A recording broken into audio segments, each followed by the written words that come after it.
Puerto Ricans are Hebrews, part 20. Ephraim, or Ephraim, is a very popular name, which comes from the tribe of Ephraim. Ephraim was the son of Joseph, one of two sons. He was the son who received the firstborn blessing from Joseph himself. Well, maybe this would explain. Puerto Rico is also known as the land of the Lord, the land of the brave lords, the Puerto Ricans. When you take a look, the diversity that Puerto Ricans carry, they represent the colors, which is every shade that exists of Israel, or Joseph's coat of many colors. When I first got to Puerto Rico, I'm like, how come that person looks Puerto Rican, that person looks Asian, that person looks white, but they're all Puerto Rican?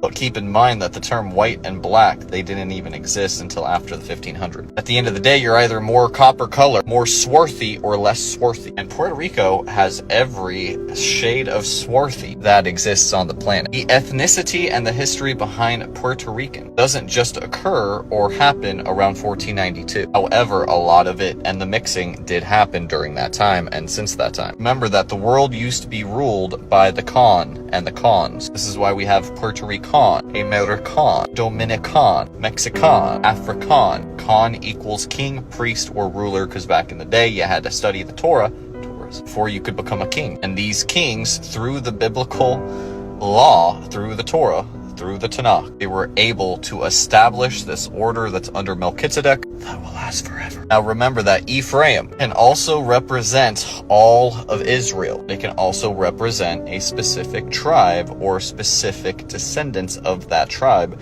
such as Ephraim. It says in the book of Psalms, Ephraim is the jewel, the head jewel of my crown. So understanding that Ephraim and Ephraimites, they have a high divine favor on them. Remember, even though you think you're poor, really you are rich. Even though they try to take advantage of your country, of your island, the familia that's found on the island is far more worthy and worthwhile than all of the gold of Ophir. This is part of the blessing and the fruitful bow which you have been given. It's why it doesn't matter where you go in the world, you will find at least a few Puerto Ricans there. Like when I was in China, of all the people that I met, of course there were Puerto Ricans there too. And that's just one example. So your history is rich, but remember they want to throw it in a ditch and not allowing us or wanting us to understand that you might be a direct descendant of Joseph, bloodline of King David. This is also where we get the name Prester Juan, Prester or Priest John, which is another name for King David, and there are stories of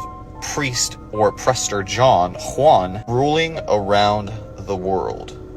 Who's to say that Puerto Rico wasn't part of it?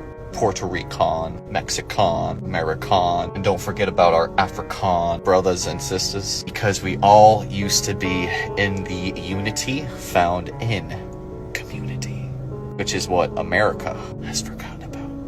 But Puerto Rico, you're blessed. So get healthy, wealthy, and wise. Reestablish your sovereignty. It's all free. We set it up for you at jacobslane.com. If you have a forum, you want to collaborate, you're doing the right thing, shoot me an email in the bio.